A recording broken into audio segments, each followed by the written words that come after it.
Hello, good day everyone. I am Robert James Torifel, 23 years old and a registered nurse.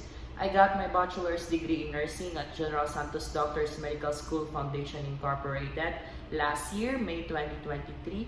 And at the same year, I also passed the Philippine Nursing Licensure Examination last 2023 of December.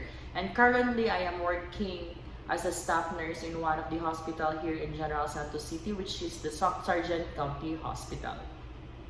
During the first day at my work, I am still in a cloud-9 moment because I cannot still get over how I passed the Philippine Nursing Licensure exam because I am really absent during the review season.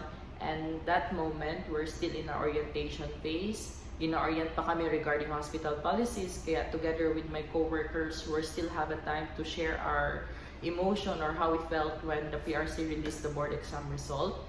But katong time na na-assign na kami in different nurse station, it was really fulfilling. It's like the dream that I'm dreaming for is now happened. Parang ganon, I can able now to do bedside care procedures, carrying out doctor's order, and as well as medicating the patient. But aside from that, I was really anxious at that moment because I'm still a novice in this field and I am afraid to commit mistake because I'm dealing life, and as we all know, in this field, there is no room to commit mistake. So that's why I am more cautious in doing some procedures and also medicating the patient. So I think the most challenging thing I experienced at work happened today, wherein gipagawa ko ng incident report or IR due to some miscommunication with the next shift on duty. So what I did is to deal with it.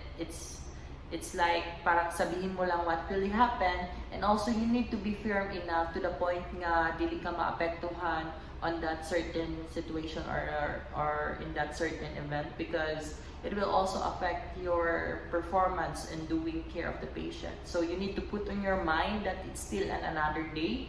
It means it's still another day to save people or the patient lives. And aside from that, you need to deal all the things that cause you stress because eventually, if you deal those things, it will fall down into their places and leaves you feel better. Promise. So to all graduating SMs, congratulations in advance. Please do well in your studies and avoid distraction during the review season.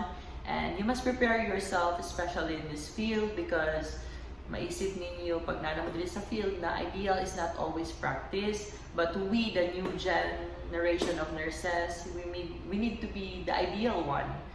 Kailangan natin maging book-based pa rin. And aside from that, during the review season, di maiwasan na mag-doubt, but please don't pressure yourself. Always put in your mind the quote, que sera sera, or whatever will be, will be. So God bless you all. Fighting.